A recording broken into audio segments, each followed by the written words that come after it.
dal parathas. Yummy and tasty and easy to make. You need 1.5 cup of moong dal, which you need to soak for at least 2 hours. Add a tablespoon of refined oil. Add salt to taste. Add garlic pods, about 10. You can chop the garlic pods and put, or you can grate it and put. Chop the onions, half onions.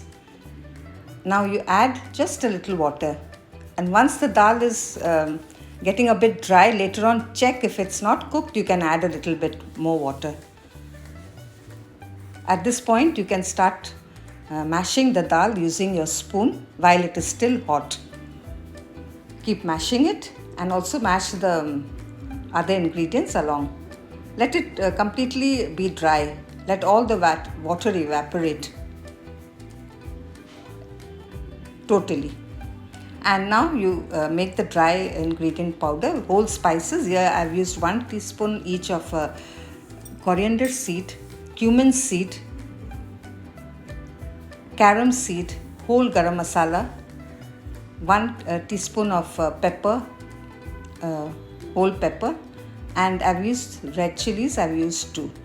Once all these dry whole spices are nicely emitting a good aroma, you may switch off the gas, and when it is cooled, you may make it into a dry powder using a mixie jar. You can keep excess of this powder in a airtight container. You can use later also.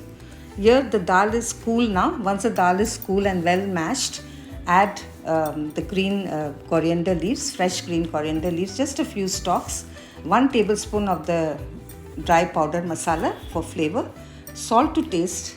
Now mix all this well together till they are well absorbed in the dal.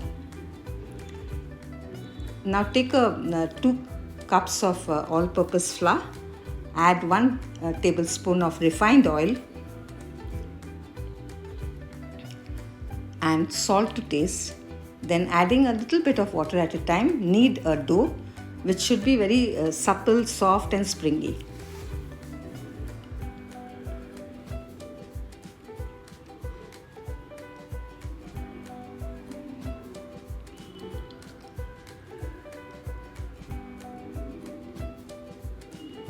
It should never be sticky dough. Always, the dough should not stick to your fingers. Once the dough is ready, cover it and rest it for at least half an hour. If you have more time, then keep it for an hour. Or if you do not have time, then rest it for about 10 minutes and then start preparing the parathas.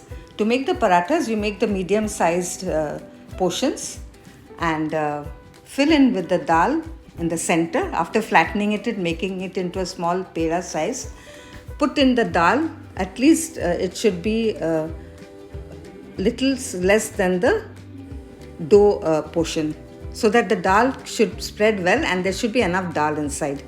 Because if the dal is less, then this dal paratha will not taste good. There should be a lot of dal inside it, but not so much that it comes out of the paratha. It should be within the paratha. The filling should be good and well spread out evenly inside the paratha. Once you have prepared as many of these filled portions, then you roll them into very thin parathas. Rotis very thin. It should not be thick. Roll it very thin. These are very good for children to take for tiffin. You can minus the green chilies. If your children don't eat green chilies, you can skip that. Skip the green chilies. Or if only adults are eating, or remove some of the fillings and keep it for your children. And for the other members, you can add the green chilies. These can be preserved also in the fridge and used for 2 days. This filling, if your extra fillings are there, you can make another day also. It never goes waste.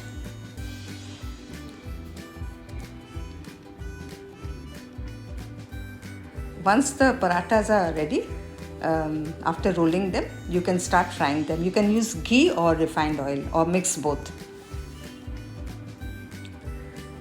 Let the parathas cook well and then fry them. Both sides should be nice and brown. Fry well.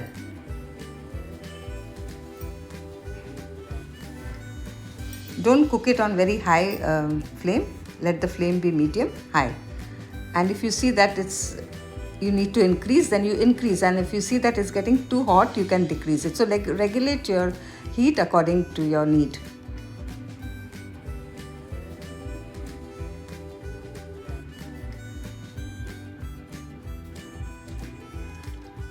These dal parathas are all-time favorite for my family. They enjoy this very much. I make them quite often.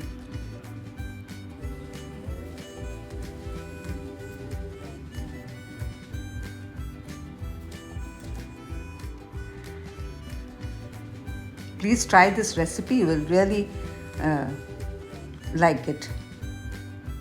It's going to be very useful for your family, for your children's tiffin, or for your tiffin, for your breakfast.